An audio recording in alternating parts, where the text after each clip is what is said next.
to Leach, Houston, Texas. Company is Border Mobility, Inc.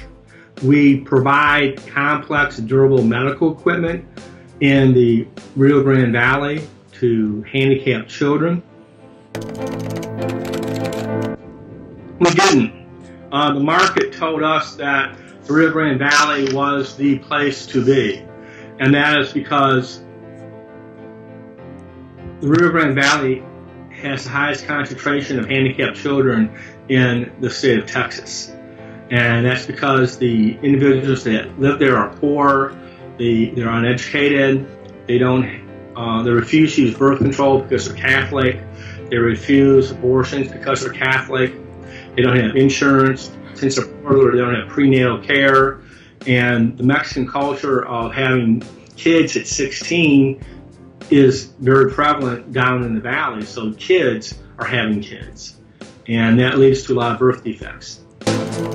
Sure. The first year in business is always the hardest because you don't have any customers.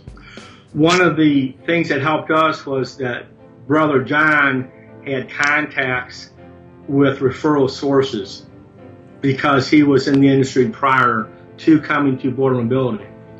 And the way we get business is through relationship building with referral sources such as physical therapists, occupational therapists, doctors, clinics, and hospitals. And so the first year is hard because you haven't built those relationships yet.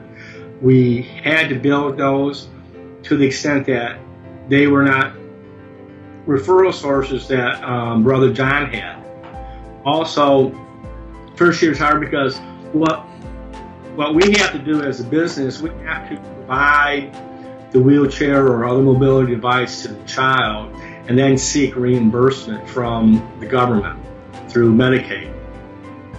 And so money was very slow the first year because the government may take 6-9 months to pay you, and even though everything was pre-qualified and pre-approved, a lot of times the government would reject the claim, and then we have to go through an appeal process. So Gloria and I were constantly feeding money into the company because it took so long to get paid back by the government. Being best in class, and if you're the best, then other attributes of what people believe to be success, such as money, power, and prestige, that will come with it. But you got to be the best there is. The failure is trying to get employees to develop an employer mentality. And employees never have the drive to build a business or to make money for the business. They're primarily have blinders on, and they're interested in making money for themselves. And they have this mentality of, like, screw the company, but what about me? What has the company done for me lately?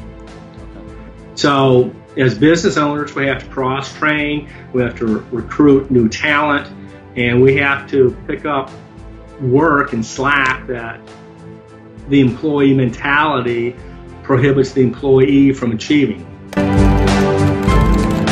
Okay, college students, number one, complete your education. You need the formal education to either run your business, or you need the formal education to fall back on after the business fails. Most new businesses fail. Number two, while you're in school, take a class in entrepreneurship and a class in business law. And three, differentiate yourself. Figure out a way to take an existing product or service and make it better. Figure out how to be best in class in that product or in that service.